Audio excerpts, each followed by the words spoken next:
Inna anzalnahu, saya turunkan, fi itu berada, kita berada di dalamnya. Lailah itu gelap, pekat. Artinya bahwa dunia itu gelap dan pekat. Qadr itu ketetapan. Adanya sebuah ketetapan dalam kehidupan dunia ini, diturunkannya dia. Tapi diturunkannya bukan sulapan. Diturunkannya itu adalah objektif, valid, manfaat. Itu perihal pada saat diturunkan dia. Diturunkannya seperti apa sih?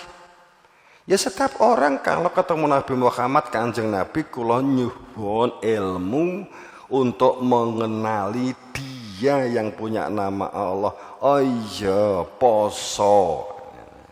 Dan itu Nabi Muhammad pada saat zaman Nabi Muhammad, puasanya dimulainya innalladzi yubayyi'unaka innama yubayyi'unallah.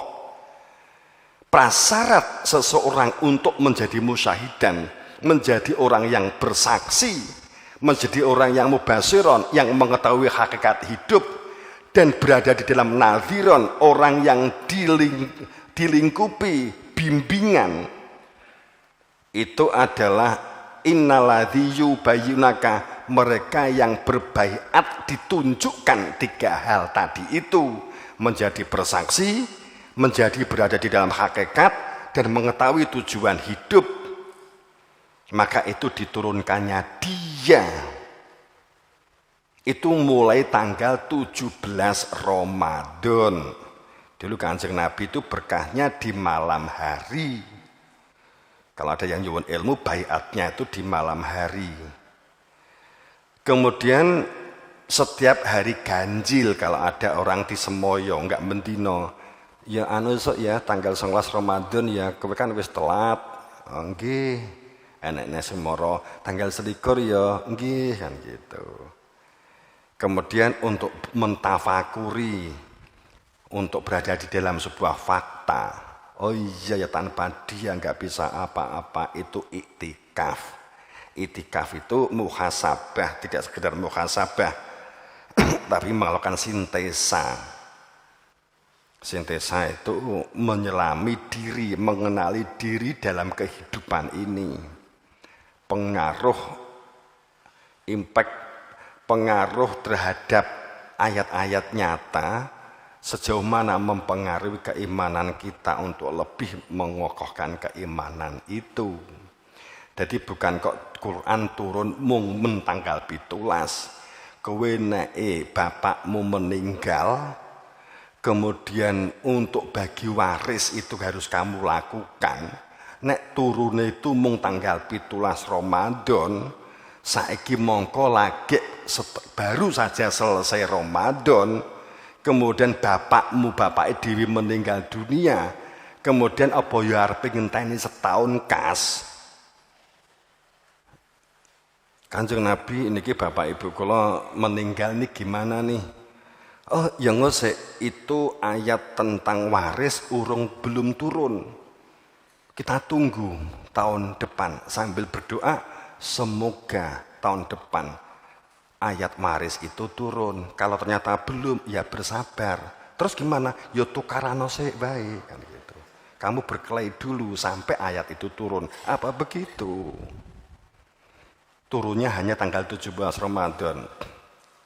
Nggih napa mboten? Jenengan gak teko kulo mikir kira-kira. Ya toh? Nah, bertahun-tahun gitu. Jadi Quran itu turun mung tanggal 17 Ramadan. Jadi malaikat Jibril itu menurunkan Al-Quran 17 Ramadan. Di luar itu leren istirahat. Karepmu dhewe wae.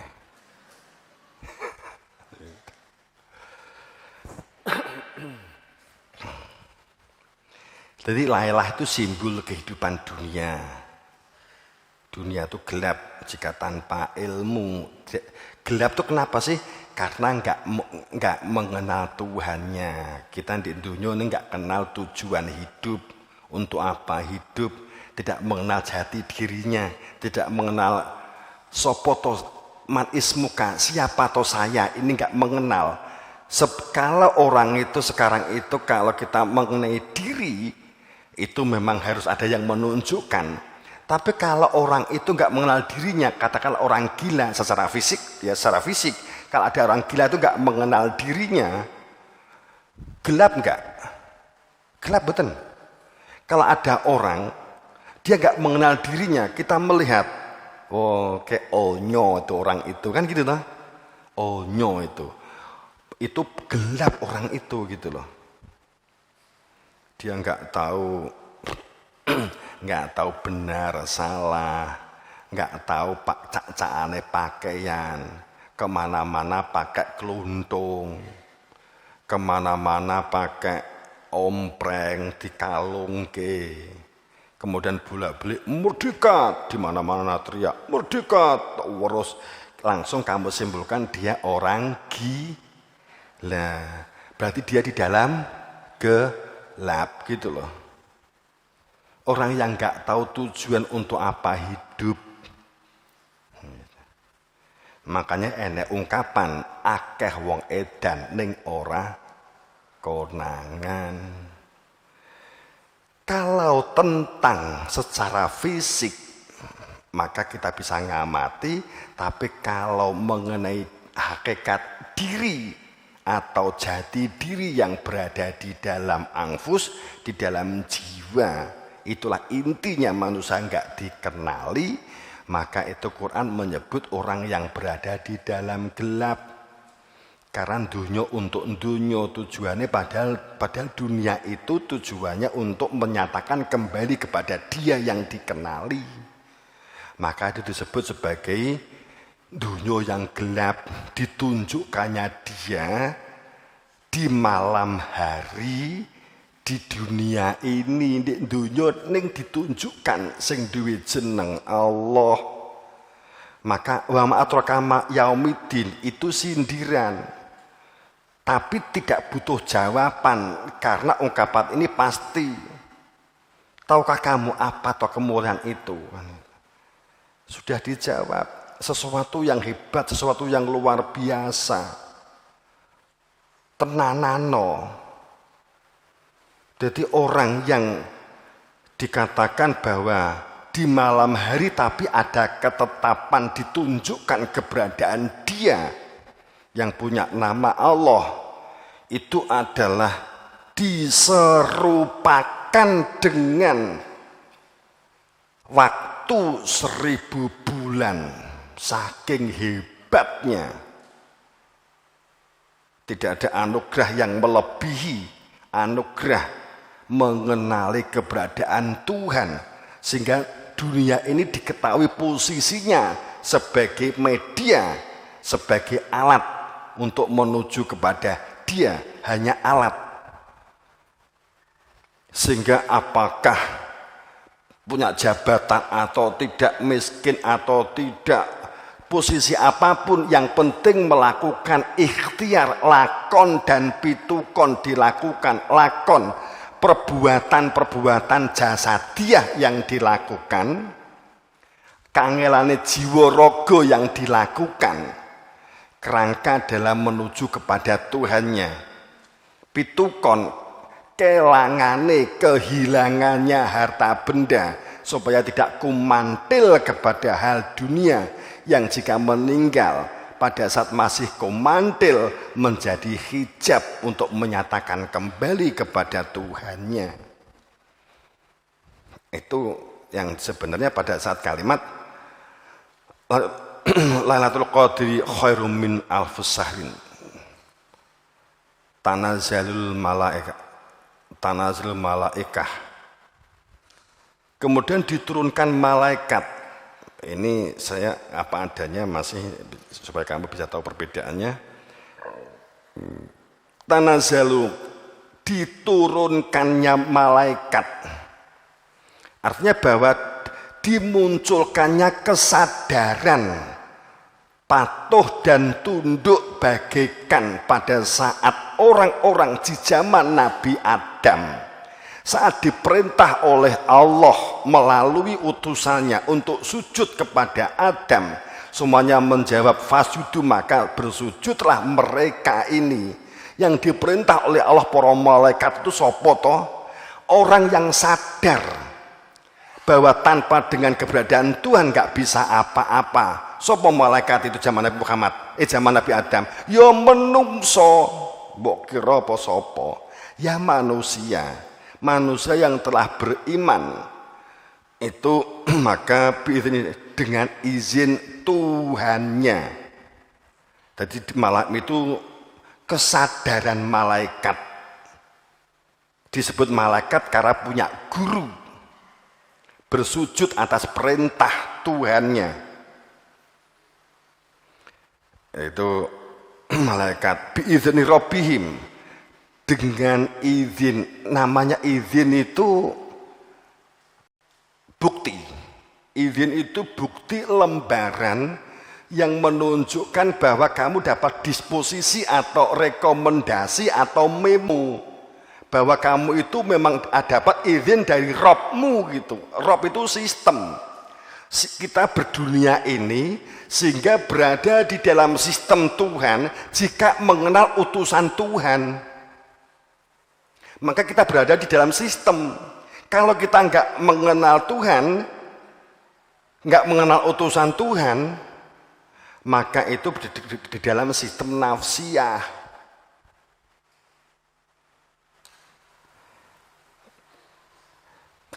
Biizni rabbihim min kulli amr.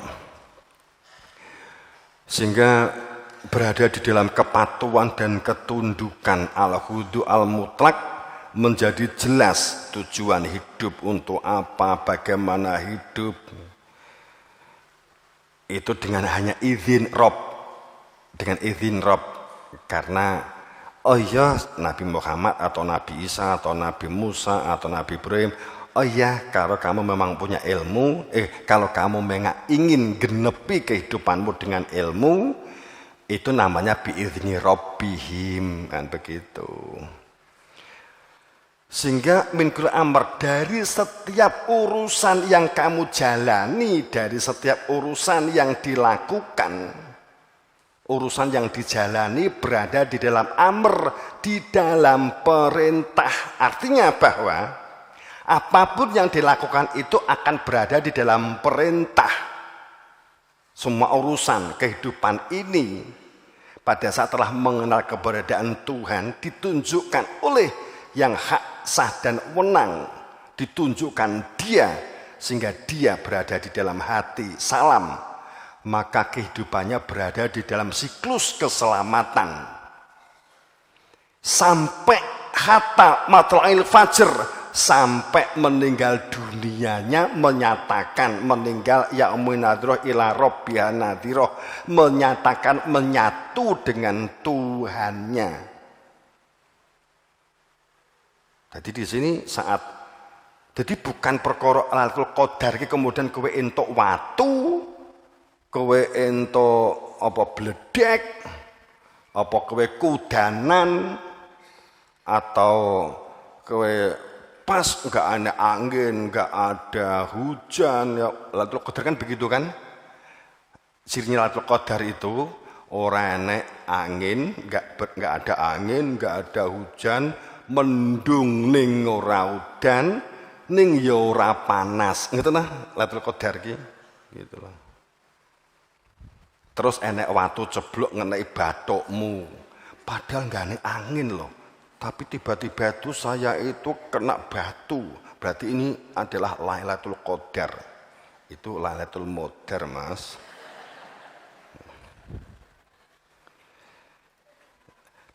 Diserupakan dengan 1000 bulan, hanya kemudian disamakan dengan mendapatkan batu. Enek sing entuk batu tinggi obat, enek ada yang dapat pusaka, enek sing katanya pas itu mimpi. Kacau. Enggak, itu perihal mengenal Tuhan, enggak ada yang melebihi hebatnya itu logis. Kowe nek nikah apa ya arep nikahi jajane to, Kowe ngelamar toko kono kemudian bapak kula badhe ngelamar. Ya gimana ya? Enggak, saya enggak harus putranya bapak deh. pun rengginange mawon. Iku koclok jenenge. Nanti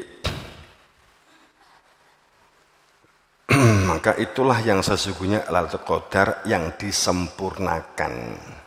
Yang disempurnakan. Nah, ini kan katanya dengan puasa. Makanya Nabi Muhammad itu inama itu liutami makarimal akhlak. Jadi Nabi Muhammad dan Nabi semuanya diutus untuk menggenapi, untuk menyempurnakan akhlak. Ojo salah paham, Nabi Muhammad penyempurna risalah sadurunge ndak begitu, itu sudah rekayasa Anda. Rekayasa akal pikirannya panjenengan, gitu kan? Jadi Nabi Muhammad itu Nabi penyempurna, hebat, enggak begitu Bapak Ibu. Utawa mungkin kalau boleh dibilang ngatan, enggak begitu cong. Kan, gitu. Ya.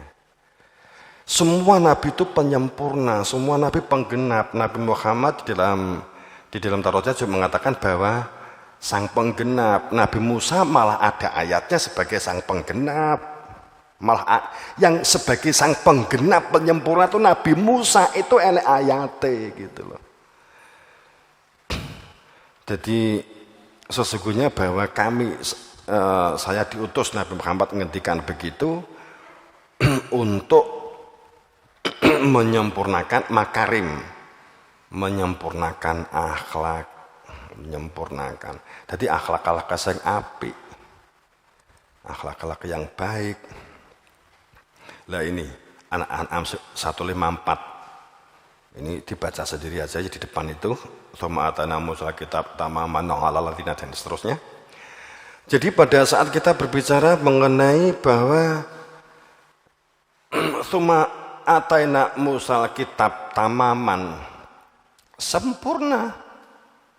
Jadi keberadaannya Nabi Musa sebagai Alkitab, Musa Alkitab. Keberadaannya Musa sebagai Alkitab itu untuk menggenapi, menyempurnakan bagi mereka yang telah berbuat baik.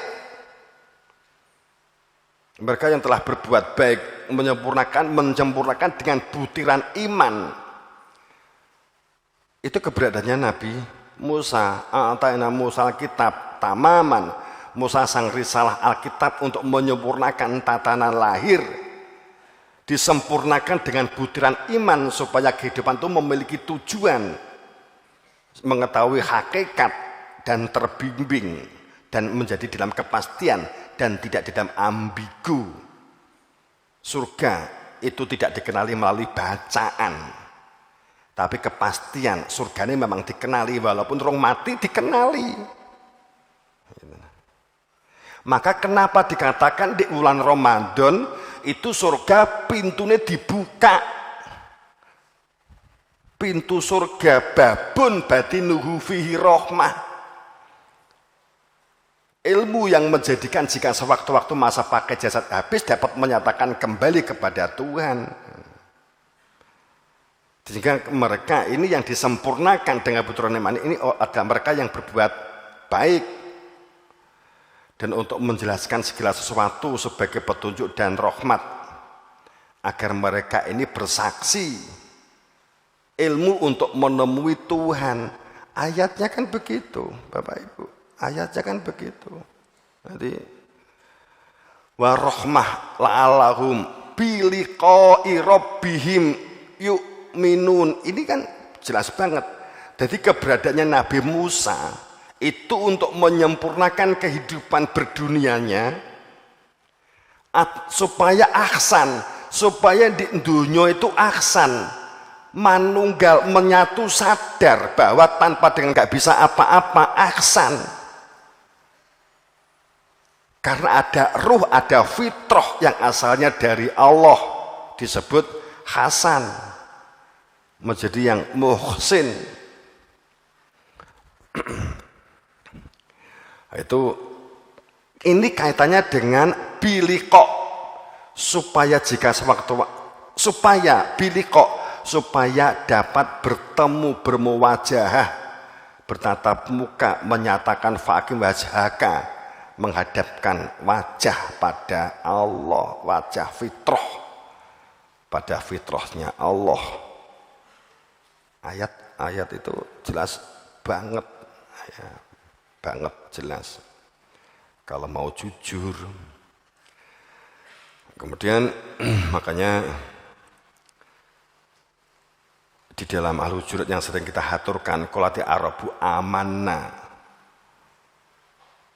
banyak saat itu orang-orang Arab mereka merasa iman.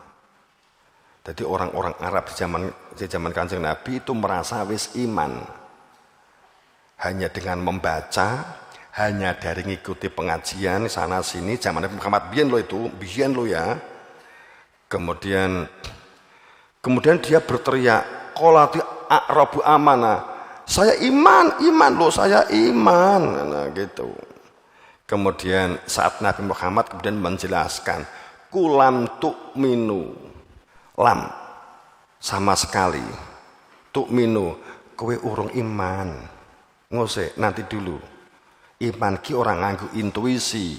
Iman itu nggak bisa dengan anggapan. Iman itu nggak bisa dengan bacaan. Iman itu nggak bisa dengan kira-kira. Iman itu tidak bisa dengan prasangka. Iman itu nggak bisa dari keturunan mergo bapakmu, mergo mbahmu. Iman nggak bisa karena sorbanmu. Iman nggak bisa karena sarungmu. Bukan itu. Walakin kulu aslamna, bilanglah, katakan kamu sudah Islam. Katakanlah kami ini sudah Islam. Islam dalam pengertian perilaku baik, bukan Islam dalam pengertian pakaian, baju, simbolik, bukan itu.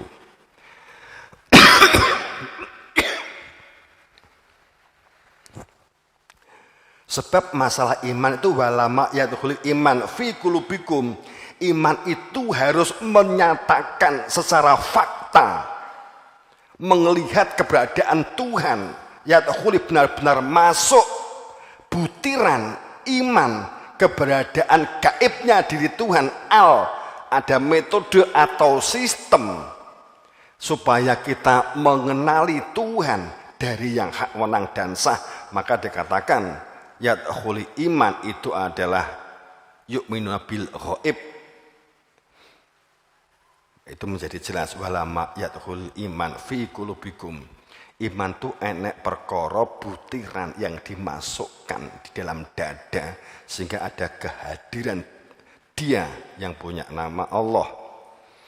Sebab ketaatan yang diminta adalah ketaatan yang makrifat, supaya tidak dalam taklid dan tidak dalam bid'ah. Para nabi, para rasul diutus di muka bumi ini tidak menjadikan hamba-hambanya ini atau pengikutannya menjadi taklid, enggak begitu. Taklid itu apa toh? Mengikuti tapi raro tujuan, mengikuti tapi enggak kenal Tuhannya, mengikuti enggak roh surga, enggak begitu. Nabi Muhammad tahu yang punya nama Allah ini, kemudian disampaikan, nek kowe pengen kaya aku duwe ilmu seperti saya, maka nyuwono tak kei, begitu loh. Nabi Muhammad ngajak begitu. Ora kok kemudian pripun Kanjeng Nabi supaya saya juga iman seperti panjenengan. Wis sing pokok kowe manuto. Kuwi dingge pupuk nek manuto itu. Dingge untuk tanaman. Aja ragu yo nan gitu loh. Itu kalau saya uraikan unsur bakterinya, unsur virusnya itu lengkap di situ ya. Itu jika diuraikan satu-satu ada 12 poin, ada 12 bakteri utama gitu. Ini malah megak di manuto. Jadi pada saat kita berbicara tentang ketaatan makrifat, wa in tuti'ullah wa rasulahu la yalitkum min a'malikum syai'a. Perkara ini kan ini. Taat kepada Allah dan taat kepada Rasul itu mutlak, bukan hasil angan-angan dan dari katanya dan dari kesepakatan. Nah, ini berkukuh untuk kita gitu ya. Makanya wa aqsimu billah jahda aimanihim. Banyak manusia itu bersumpah merasa telah dengan nama Allah sekuat-kuat sumpah, padahal ditegur, janganlah kamu bersumpah kalau kamu itu urung kenal, belum tahu akhirat, belum tahu surga, belum tahu. Kan surga kan sok pendapat kan reno-reno saking judeke. Apakah kira-kira sekarang ini surga wis dibuka belum yo? Kan urung hari kebangkitan kan gitu. Wong judek dewi-dewi gawe kesimpulan. Kulam tu simu, katakanlah bahwa taatun ma'rufah, ketaatan yang diminta itu adalah ketaatan yang sudah dikenal. Ketaatan itu kan inadin al-awaludin ma'rifat gitu ya. Ini karakteristik orang-orang beriman. Karakteristik orang beriman di Hujurat lanjutannya itu. Orang yang dikatakan kategori beriman itu adalah mereka yang sebenar-benarnya inama, dengan sebenar-benarnya mukmin, mereka disebut orang yang iman. Itu adalah orang yang imannya itu billah, imannya itu dengan Allah. Kalau kamu imannya dengan billah, kemudian gue nggawa jeneng kalungan Allah, baduke mbok tulisi Allah, kopiahe mbok tulisi Allah, kemudian gue nggak iman, itu maknanya billah. Enggak toh. Makna bak majrur itu berarti sang empu nama itu mutlak kamu harus kenal. Alladzina amanu billah wa rasulah, dan bersama dengan Rasul. Ini artinya apa? Jangan katakan iman kalau kamu gak kenal Allah, kecuali kenal nama tok, urung kategori iman. Dan tidak sejaman dengan Nabi Muhammad, tidak sejaman dengan Nabi Isa, urung kategori iman. Kategori iman di Quran ini loh, dulur-dulur lor. Kategori iman itu bersama dengan Allah dan bersama dengan Rasul. Ini ayatnya. Duduk lambiku gitu ya. Lambilu. Lambilu itu daerah Sulawesi.